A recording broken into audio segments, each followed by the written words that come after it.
The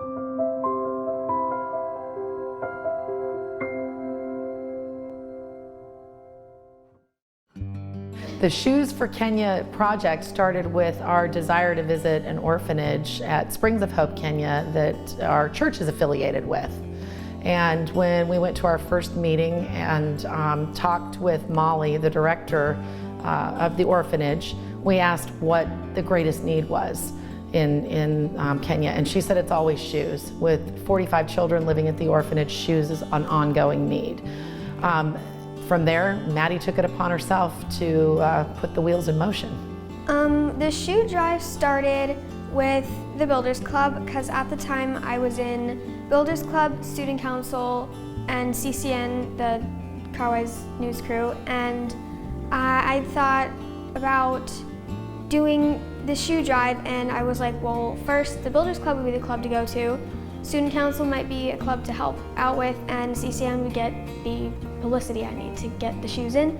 I was only expecting to get around like 100 shoes, but the fact that we got almost 400 was outrageous. Like, we got shoes coming in all the way up until the last day before we went to Kenya. So we did take all of the shoes with us. It's, you know, under the circumstances of the government there, if you ship something, it may not end up where it's intended to go. So we knew that we were going to have to take them ourselves. And then we did get the opportunity to take the shoes to the orphanage. We visited a boarding school there and gave shoes to some of the older children that are sponsored through the organization. And then we went back to the orphanage and were able to be a part of distributing a pretty big bulk of the shoes.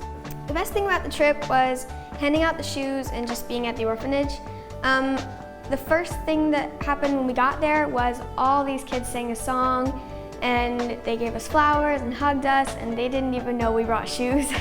And when we did, they kept saying thank you, and everyone was like super nice, and it was really amazing, yeah.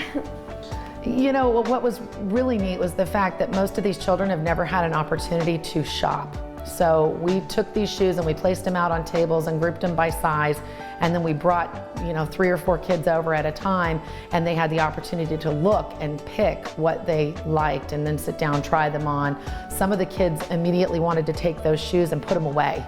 These are nice and I want to keep them nice, and I'm going to go put them in my room. And we had to remind them that, you know, there are more shoes, and please wear them, run outside and play.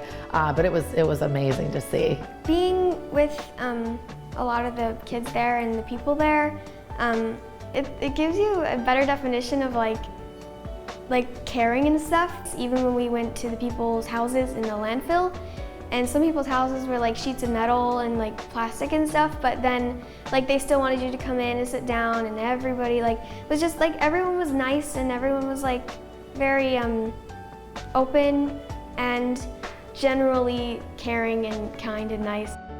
I hope to be able to participate in more projects like this.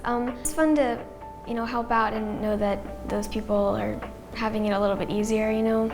I was incredibly proud, like I said, of Maddie in taking this trip.